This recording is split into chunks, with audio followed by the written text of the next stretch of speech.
नमस्कार, मैं हूं मनोज वर्मा और आप देख रहे हैं अटेंशन। और आज अटेंशन में चर्चा करेंगे सदन संग्राम और सियासत। जी हाँ, जैसी कि उम्मीद थी इस बार बजट सत्र कुछ वैसा ही रहा। हर बार की तरह इस बार भी विधानसभा के बजट सत्र में जमकर हंगामा हुआ। जनता के मुद्दों पर जहां सत्ता पक्ष और विपक्ष के बीच नोकझोंक देखने को मिली, तो नए नए अंदाज में प्रदर्शन कर विपक्ष ने सुर्खियां भी बटोरने का प्रयास किया। वहीं इस 15 दिन के सत्र में महज 9 बैठकें हुई और इन बैठकों में विपक्ष ने तो सरकार से तीखे सवाल किए ही, साथ ही बीजेपी विधायकों ने भी कई मुद्दों पर अपनों को ही घेर लिया। हालांकि बजट सत्र के आखिरी दिन भी बीजेपी और कांग्रेस के विधायक एक दूसरे पर आरोप लगाते दिखे। ऐसे में अब सवाल यह है कि सदन में हंगामा कर विपक्ष ने क्या संदेश देने की कोशिश की, और क्या बजट जैसे अहम सत्र में महज 9 बैठकें काफ़ी है। आज चर्चा इन्हीं सवालों के आसपास करेंगे, लेकिन पहले रिपोर्ट देखिए।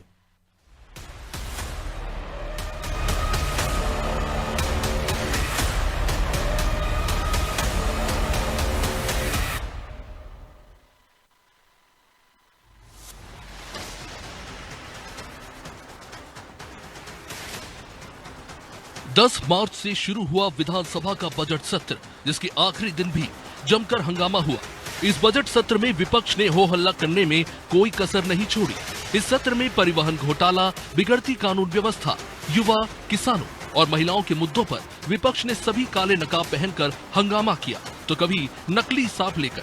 इतना ही नहीं, कुंभकर्ण बनकर भी विपक्ष ने सत्ता पक्ष को घेरने की कोशिश की। हालांकि इस सत्र में वित्त मंत्री जगदीश देवड़ा ने वित्तीय वर्ष 2025-26 के लिए 4,21,032 करोड़ रुपए का बजट पेश किया। इसमें हर वर्ग का ध्यान रखा गया। वह इस सत्र में सत्ता पक्ष ने जनता के हित में कौन से फैसले लिए, इस पर क्या कुछ उसने कहा, वो सुनिए। देखिए, सदन होता है गंभीर चर्चाओं के लिए। इन चर्चाओं से ही, इनमें जो मंथन होता है उससे ही भविष्य की दिशा तय होती है। और मुझे लगता है कि सहकारिता के विषय पर बहुत गंभीर चर्चाएं हुई हैं।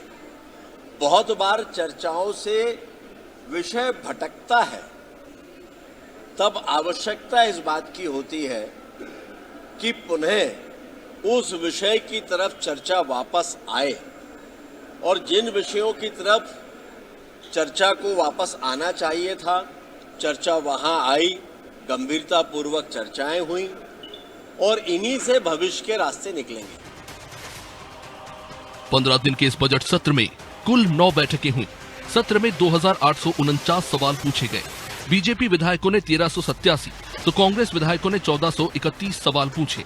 वहीं सत्र के आखिरी दिन विपक्ष ने फिर सत्ता पक्ष को तमाम मुद्दों पर घेरा और कई आरोप भी लगाए।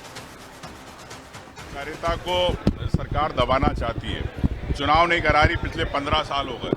आम कृषक, आम जन जुड़ा हुआ है प्राथमिक कृषि साक्षर, वो लोन लेता है, वहाँ पे अपना खाद लेता है, बीज लेता है। सरकार उसके अंदर अंशदान दूसरे को देना चाहती है, उद्योगपतियों को, बड़े व्यापारियों को।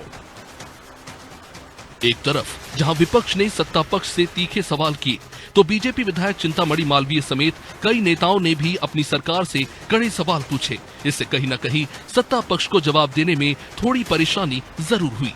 कुल मिलाकर महज 15 दिन के इस बजट सत्र में विपक्ष और सत्ता पक्ष के बीच जमकर बहस देखने को मिली, और इस छोटे से सत्र में भी उम्मीद के मुताबिक हंगामा ज्यादा देखने को मिला। ब्यूरो रिपोर्ट, अनादि टीवी।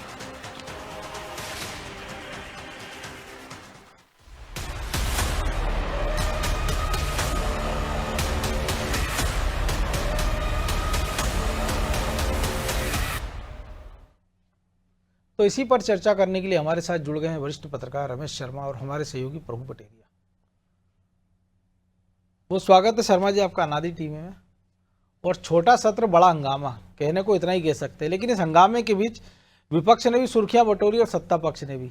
लेकिन जनता के पल्ले क्या आया, उसके हिस्से क्या आया? देखिए, मोटे तौर पर अगर जनता के पल्ले देखें तो जो सरकार की योजनाएं हैं, जो बजट है और बजट के प्रावधान जनता के सामने के पास वही आया। और मोटे तौर पर विपक्ष को मीडिया में ज्यादा स्थान मिला, सरकार से ज्यादा स्थान मीडिया में मिला। और सरकार को भी अपने जो महत्वपूर्ण उनकी घोषणाएं थी, महत्वपूर्ण वक्तव्य थे, बजट का उत्तर था, और भी मुख्यमंत्री के जो उसके लिए उनको अपना स्थान बनाने के लिए उनकी टीम ने उस पर काम किया। विपक्ष का इस बार विपक्ष की ऐसी योजना रही कि विपक्ष के मुद्दे अपने आप मीडिया में सुर्खियों में आए, ये एक इसका पक्ष है। लेकिन मनोज जी, मुझे इस बार के बजट सत्र पर थोड़ा आश्चर्य हुआ जी। एक समय हुआ करता था कि बजट सत्र की अवधि 1.5 महीने, कई बार तो 2.25 महीने तक, 2 महीने तक होती थी। और बजट सत्र की बैठकें 28-30 बैठकें के आसपास बैठकें होती थी, 20-25 से कभी कम नहीं होती थी। एक आध बार का मुझे ध्यान आ रहा है कि 30 से ऊपर बैठकें हुई थी। तो कुल मिलाकर के अब वो घटते घटते 8-9 बैठकों तक बजट सत्र आ गया। ये कहीं ना कहीं प्रजातंत्र के लिए भी एक विचारणीय विषय है, ये सभी राजनीतिक दलों के लिए भी विचारणीय विषय है। कुछ मुद्दे ऐसे होते हैं जिनकी सड़क पर चर्चा होती है, जैसे मान लीजिए वो जो सौरभ शर्मा वाला मामला है या और मामला, ये सारे के सारे सड़क पर चर्चा करने के हैं। विधानसभा के भीतर कहीं ना कहीं वो जनहित के मुद्दे उठाए जाते हैं, सरकार के वो निर्णयों की तस्वीर दिखाई जाती है जिस निर्णयों को लेकर के जनता को कुछ अहित होगा। भारतीय जनता पार्टी के कई विधायकों ने ऐसे मुद्दे उठाए हैं जिस पर वो चिंतामणि मालवीय को तो शायद नोटिस भी मिला हुआ है। तो कुल मिलाकर उन्होंने इनकार कर दिया है कि मिला नहीं, लेकिन ऐसी खबरें तो हैं जी। हाँ, खबरें आई हैं, ऐसी खबरें आई हैं। तो कुल मिलाकर के कहीं ना कहीं वो जो जनता के ध्यानाकर्षण का मुद्दा है, 0 आवर के मुद्दे हैं, स्थगन प्रस्ताव के मुद्दे हैं, वो जो सारे विपक्ष को अधिकार था। और आमतौर पर जो शुक्रवार का दिन होता था, सप्ताह का अंतिम दिन होता था, उसमें अशासकीय संकल्प आते थे। बिल्कुल, कई ऐसे अशासकीय संकल्प विपक्ष द्वारा आए हैं कि उनको लेकर के सरकार ने अपनी नीतियों में परिवर्तन किया हुआ। कई ऐसे अशासकीय संकल्प विपक्ष के आए हैं कि जो सर्वसम्मत पारित हुए हैं, वो सारा कुछ इस बजट में हमको बजट सत्र में देखने को नहीं मिला। जनता जो विधायकों को चुनती है और उन पर लाखों रुपया, करोड़ों रुपया खर्च होता है। एक विधायक को आप अगर देखेंगे तो सारे खर्चे मिला करके हर महीने 1-2 लाख रुपया, 4 लाख रुपया उनको मिल जाता है। लेकिन उसके वो जो उनको भेजती है वो विधानसभा में समस्या उठाने के लिए भेजती है। सड़क पे तो कोई भी नेता उठा सकता है, साधारण कार्यकर्ता भी उठा सकता है, जन सामान्य भी उठा सकता है। तो मैं समझता हूं राजनीतिक दलों को सब चीजों से उठ करके इस पर विचार करना चाहिए कि विधानसभा की बैठकें कहीं ना कहीं गंभीर चर्चाओं का माध्यम बने। और एक और मोटे तौर पर मनोज जी, सबसे महत्वपूर्ण बात यह है कि सरकार अगर बदलती है वो कांग्रेस की आए या भाजपा की आए, परिवर्तन किनका होता है? मुश्किल से 30-35 लोगों का, मंत्रियों का और मुख्यमंत्री का। जी। बाकी जो ब्यूरोक्रेसी है, पटवारी से लेकर कलेक्टर तक, चपरासी से लेकर के एजुकेशन सेक्रेटरी तक, सिपाही से लेकर के डीजी तक, वो सारी मिशनरी वही रहती है, काम वही सारा करती है। यदि विधानसभा में चर्चा हो तो कहीं ना कहीं जो ब्यूरोक्रेसी का सिस्टम है, जिसको कि अंग्रेज बना के चले गए थे, कहीं ना कहीं उसकी जो कमियां होती हैं, उसकी गलतियां होती हैं, उनका अतिवाद होता है, इसके हाउस में चर्चा होती है। आप अगर देखेंगे लाइन ऑर्डर का मुद्दा, इसमें पिछले काफी दिनों से आप अगर देखेंगे तो लाइन ऑर्डर का मुद्दा, इस पर एक एक घटना पर विपक्ष को चर्चा करनी चाहिए थी हाउस के भीतर, लेकिन वो कहीं हुई नहीं है। प्रतिदिन ऐसी खबर आती है, पुलिस पर हमला हो रहा है, लोग आपस में झगड़ा करके गोलियां चला रहे हैं। ये जो गिरावट आई है, मैं समझता हूं लाइन ऑर्डर पर कंट्रोल करने के लिए विपक्ष को, सरकार को घेरना था, जो इसमें नहीं आया। लेकिन बजट जिस तरीके से आया, मंडला में जो आदिवासी का एनकाउंटर हुआ नक्सली बताकर, उसमें जरूर सरकार को बैकफुट पर आना पड़ा विपक्ष के कारण। निश्चित। तो ये ऐसी सारी घटनाएं प्रदेश भर में, कभी अगर अपन बैठेंगे तो मैं 1 दर्जन गिना दूंगा जिन पर हाउस, प्रश्न ये नहीं है कि सही थी कि गलत थी, लेकिन विपक्ष को बरसाना था, थोड़ा सा दबाव उसमें बनना था लाइन ऑर्डर को लेकर के। तो मैं समझता हूं, लेकिन बजट सरकार का, इस बार का बजट बहुत, मैं तो उसकी बहुत प्रशंसा करूंगा कि जो बजट आया है, और बजट में जो खास तौर से प्रावधान किया गया उन्होंने मंजरे टोले तक सड़क बनाने का, वो मैं समझता हूं एक अच्छा उसमें प्रावधान है। और ITI खोलने का जो उन्होंने कहा है और स्टार्टअप का जो प्रावधान किया है, सरकार का बजट इस बार दूसरे बजटों से बहुत अलग बजट आया है और इसकी प्रशंसा की जानी चाहिए। कहीं ना कहीं ये आर्थिक स्थिति को वृद्धि की तरफ ले जाएगा, लेकिन लाइन ऑर्डर पर विपक्ष को, सरकार पर थोड़ा सा दबाव तो बनाना था। जी प्रभु जी, 2 मुद्दे बड़े महत्वपूर्ण थे। सौरभ की बात कर रहे हैं हम, सौरभ शर्मा वाला मामला। तो आम जनता का इंटरेस्ट ये था कि अगर पहली बार इतनी रिकवरी हुई है कि किसी एक गाड़ी से करोड़ों का केस है या सोना मिल जाता है, उस बार क्या होता है। लेकिन सदन के अंदर जरूर डिफेंसिव रहती सरकार, लेकिन विपक्ष के मामले में हमने देखा कि विपक्ष जिस प्रकार से लोकायुक्त, EOW, इनकम टैक्स जाता है, तो सौरभ शर्मा और उनकी मां के खिलाफ FIR हो जाती है। सर, चलते सत्र के बीच आखिरी बैठक के 1 दिन पहले DG लोकायुक्त को आपको बदलना पड़ता है। तो जाहिर सी बात है, कहीं ना कहीं या तो जांच में कुछ गड़बड़ी हुई थी या ऐसा कुछ हुआ था जो सरकार को लगता था कि नहीं होना चाहिए, जिसमें बैकफुट पर जाना पड़ा। और दूसरा महत्वपूर्ण, जिससे लाखों करोड़ों किसान इस प्रदेश के भी जुड़े हैं, सहकारिता में संशोधन वाला मामला, जिसे आनन फानन में आखिरी दिन लाया गया, जिस पर ज़्यादा चर्चा नहीं हुई। तो आपको नहीं लगता ये दो महत्वपूर्ण ऐसे मामले थे जिस पर शायद बहुत सारे लोग जुड़े थे, और इस पर भी अगर कुछ और ज़्यादा होता तो शायद ज़्यादा अच्छा होता? बिल्कुल मनोज जी, भ्रष्टाचार बहुत सारे जनता को प्रभावित करता है। एक भ्रष्टाचार का जो मामला आया है ये सौरभ शर्मा वाला, इतना बड़ा है, उसमें इतना ह्यूज अमाउंट मिला है, सोना मिला है, वो एक सिपाही के पास है, तो इंगित करता है कि सिस्टम की खामी क्या है, उसको लेकर चर्चा निश्चित तौर पर होनी चाहिए थी।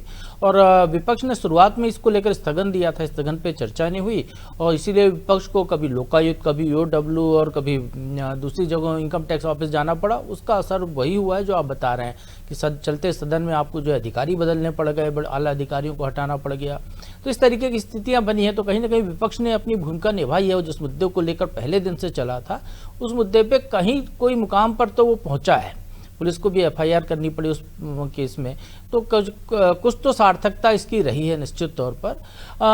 रही बात सदन में जो आपने जो कहा कि सहकारिता एक्ट में बदलाव कर लिया गया, 2 विधेयक आखिरी दिन पारित कर दिए गए, तो स्वाभाविक तौर पर इनको आखिरी दिन इसीलिए रखा गया था कि चर्चा ज़्यादा इस पर ना हो पाए। सरकार की मंशा ही ये थी कि इस पर ज़्यादा चर्चा ना हो। सहकारिता का वो सेक्टर है जिसके के दम पर महाराष्ट्र के करोड़ों लाखों लोग जो है साधन संपन्न बने हैं, उनकी आय बढ़ रही है। सहकारिता वो विषय है जिसका फोकस केंद्र सरकार ने किया है। पहली बार केंद्र सरकार में सहकारिता विभाग बनाया गया है, केंद्रीय गृह मंत्री अमित शाह के पास उसका जिम्मा है। तो उम्मीद की जा रही थी कि सहकारिता सेक्टर में एक बड़ा बदलाव आएगा, क्योंकि सहकारिता अंत्योदय की भावना का मूल स्वरूप है। बिल्कुल, कि अंतिम व्यक्ति को लाभ पहुंचाना है तो सहकारिता के माध्यम से आप उसको जो है एम्पावर करके कर सकते हैं, उसकी कोशिश हो सकती थी। तो यहाँ पे यदि सरकार ने पता नहीं क्या सोचकर निर्णय लिया कि चुनाव ही नहीं हो रहे हैं सहकारिता के, उसको टालने की एक विधेयक ले आए, अधिकारियों को पावरफुल बना दिया। तो हो सकता है सरकार की मंशा जो है विपक्ष उसमें सहमत हो, ज्यादा चर्चा इसलिए नहीं हो पाई। और विपक्ष चाहता तो, चूंकि ये बिल तो पहले ही कार्य मंत्रणा में डिस्कस हुए थे, वो चाहता तो इस पर पहले बात करने के लिए कह सकता था, लेकिन वैसा नहीं हुआ। तो कहीं सहमति है मेरे नज़र में। ये जो 9 दिन की जो विधानसभा चली है जी, 9 बैठकों वाली, ये बहुत सकारात्मक, बहुत सारगर्भित, बहुत संतुलित विधानसभा रही है। और ये हमको संकेत दे रही है कि आने वाले दिनों में विधानसभा का जो समय है और कम होना चाहिए, क्योंकि सदन में चर्चा के लिए वो जनप्रतिनिधि, जैसा अभी रवि शर्मा भाई साहब बता रहे थे, कि जिनको चुनकर भेजती है जनता की उनकी समस्याएं उठाए, उनके पास कोई बताने के लिए समस्या ही नहीं सदन में। वो प्रश्नकाल में भी पूरा ध्यान नहीं देते हैं, वो शून्यकाल का उपयोग नहीं करते हैं। तो जब प्रदेश में कोई समस्या मुक्त राज्य जब हो गया, तो फिर वहाँ पर विधानसभा में ऐसी सवालों पर डिस्कस करने की जरूरत क्या है। बजट वो होता है जिस पर बजट पे जब चर्चा होती है तो स्वाभाविक तौर पर, जैसा बताया, 47 दिन भी बैठकें हुई हैं बजट सत्र में। जब विभाग का मंत्री अपने विभाग का जो है खाका खींचता है कि पिछले साल में हमने विभाग में क्या काम किए, आगे की हमारी क्या विभाग की योजना है, कि जिस तरीके से अभी मजरे टोले तक सड़कों की बात बताई गई, तो उसको लेकर ग्रामीण विकास और PWD विभाग, ये सब जो भी विभाग सड़क वाले हैं, वो अपनी रूपरेखा बताते कि हम क्या क्या करने वाले हैं। सिंचाई विभाग, जल संसाधन विभाग बताता कि कहाँ तक हम सिंचाई पहुँचाने वाले हैं। खनिज विभाग बताता कि कहाँ कहाँ क्या होने वाला है, सोने की खदानें प्रदेश में कहाँ मिल रही हैं, हीरे से कितनी प्रदेश को आय हुई है। तो एक जो है प्रदेश के जनता को, जिनको चुनकर भेजती है, जो विधानसभा की तरफ देखती है, पेट माफिया का नाम नया दे दिया, तो उनको ये चीजें समझ में आती है, उनको ये लगता है कि नहीं, वाकई में हमारे यहाँ प्रदेश में काम हो रहा है। अब ये इस विधानसभा में तो मंत्रियों को भी बताने का मौका नहीं मिला। 50 विभागों की अनुदान मांगे तो वित्त मंत्री ने पूरी करा दी, मंत्रियों को बोलने का मौका ही नहीं मिला। उस पर विधायकों की भी चर्चा का वैसा मौका नहीं मिला, मांगों पे चर्चा नहीं हो पाई। तो ये पूरी विधानसभा जिस तरीके से चल रही है और विपक्ष के सकारात्मक सहयोग से सदन के अंदर, हम जितने प्रदर्शन की बात करें मनोज जी, काला पट्टी बांधना, नकली सांप लाना, कुंभकर्ण, ये सब सदन के बाहर है।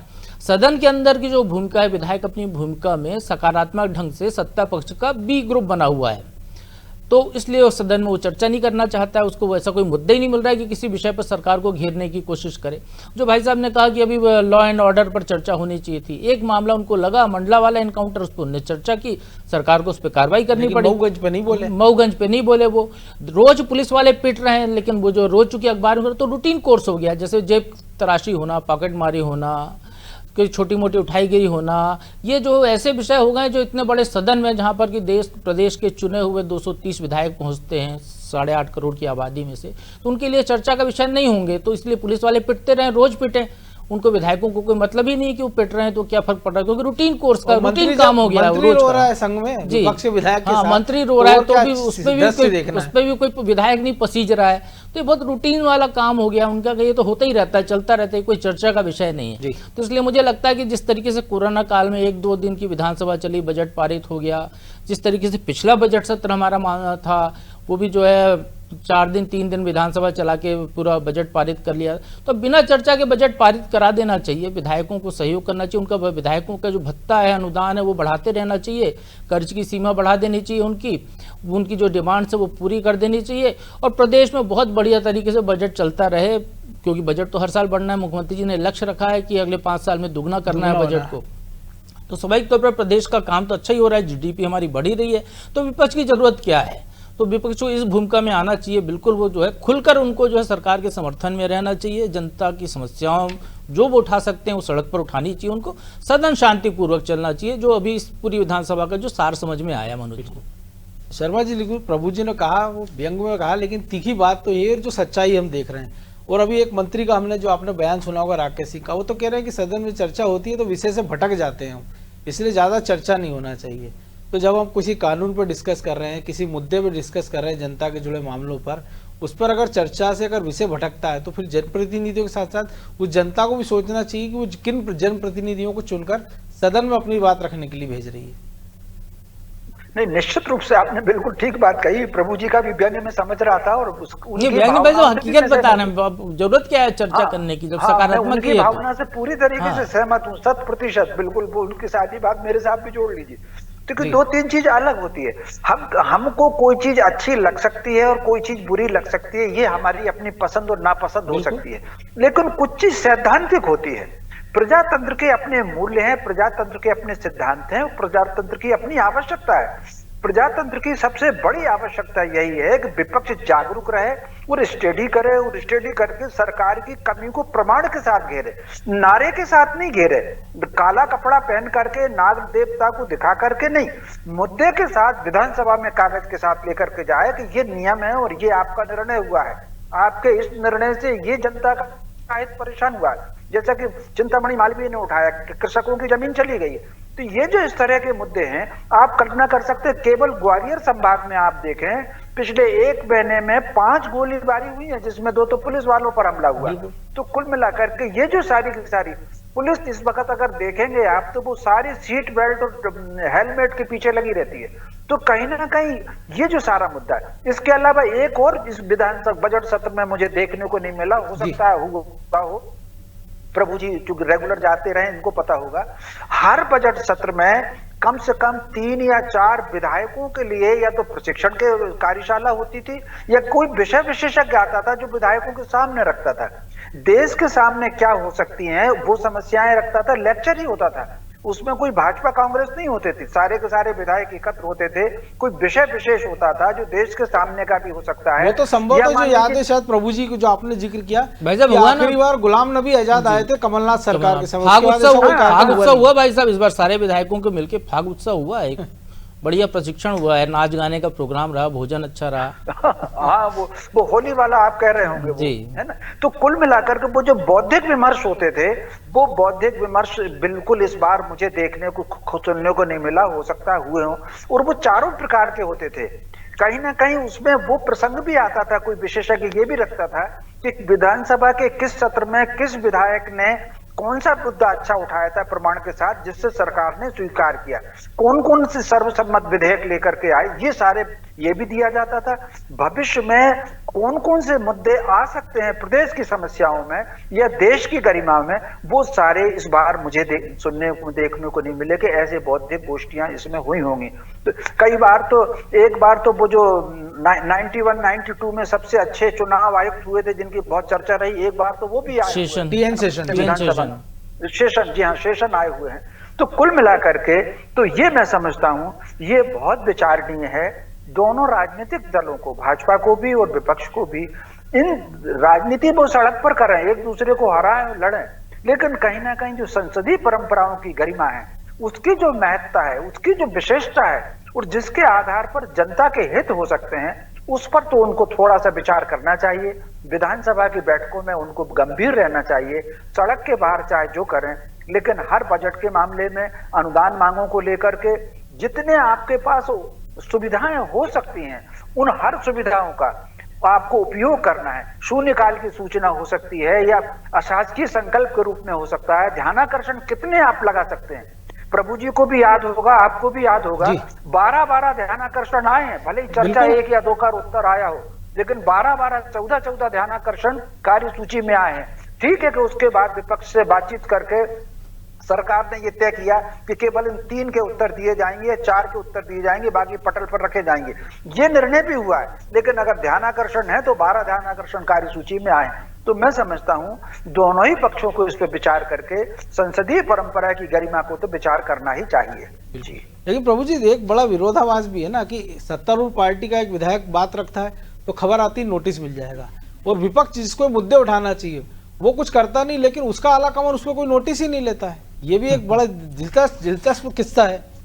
ये थोड़ा सा इंटरप्रिटेशन का मामला है मनोज जी। जो नोटिस दिया गया उसकी भाषा देखिए, उसमें कहीं सदन का उल्लेख नहीं। हाँ बिल्कुल, विधायक ने वो बात निश्चित तौर पर सदन में कही थी, लेकिन वो पार्टी ने जो है उसको लिया कि आप जो है पार्टी के खिलाफ बाहर बोलते रहते हैं। सदन को लेकर मेरे ख्याल से मध्य प्रदेश को क्या देश के किसी इतिहास में आज तक किसी को भी ऐसा बोलने पर नोटिस नहीं मिला होगा जो किसी भाषण में अपनी बात रख रहा है।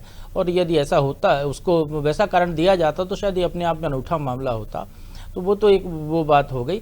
यहाँ मैं भाई साहब आपने जो अभी बताया थोड़ा सा जनरेशन गैप का मामला है, माफ़ कीजिएगा मैं इस शब्द का प्रयोग कर रहा हूँ। आपने वो विधानसभा देखी है जब लोग पढ़े लिखे लोग जाते थे, पढ़ते लिखते थे, लाइब्रेरी जाते थे। हमने वो विधानसभा देखी जब लाइब्रेरी में जाना कम हो गया, बंद हो गया। अब जो है उसको कोई डिफरेंस चाहिए नहीं विधायक को, क्योंकि उसको लगता है कि सब कुछ तो उसको आता है, वो सर्वज्ञाता है, जीत के आया चुनाव। आने वाला समय में एक और आएगा जो डिजिटल युग वाला हो गया है, तो उनको बिल्कुल लाइब्रेरी की भी जरूरत नहीं है। विधानसभा की लाइब्रेरी बंद करने का हो सकता है, प्रस्ताव आ जाए कि फालतू खर्चा हो रहा है, तो वो भी स्थिति हो सकती है। तो इसलिए विधायक अब सर्वगुण संपन्न है, उसको इन सारे फालतू के विषयों पर चर्चा नहीं करनी है उसको सदन के अंदर, उसको केवल कैमरे में चाहिए चर्चा। इसीलिए विपक्ष ने मांग की थी कि विधानसभा की चर्चा का लाइव टेलीकास्ट किया जाए। लाइव टेलीकास्ट होगा तो जो बाहर कर रहे हैं वो सदन के अंदर करेंगे। वो उन विषयों को नहीं छूना चाहता विधायक जो विषय कहीं पे भी जनता को प्रभावित करते हैं, जनता से जुड़े हैं। और एक लूप होल उन्होंने पकड़ लिया, जैसे छत्तीसगढ़ का उदाहरण है। कवासी लखमा मंत्री रहते हैं तब बढ़िया 5 साल सरकार चलाते हैं, विभाग चलाते हैं, लेकिन जब ईडी पकड़ता है तो कहते साहब मैं तो अंगूठा छाप हूं, मुझे तो पढ़ना लिखना ही नहीं आता है। तो आप ऐसे आदमियों से अगर विभाग चलवाएंगे तो ये भी एक देश का दुर्भाग्य, लोकतंत्र का भी। बहरहाल समय की कमी थी, बहुत धन्यवाद शर्मा जी आपका। तो विधानसभा का बजट सत्र, सदन संग्राम और सियासत जैसे तैसे निपट गया, लेकिन जो दृश्य अंदर देखने को मिला, जो हमारे सहयोगी प्रभु जी ने भी कहा है, तो उस पर एक जो शेर है वो बड़ा मौजूद हैगा कि कौम के गम में डिनर खाते हैं हुक्काम के साथ, रंज बहुत है लीडर को मगर आराम के साथ। अटेंशन में आज इतना ही, मुझे दीजिए इजाजत और आप देखते रहिए अनादि टीवी। नमस्कार।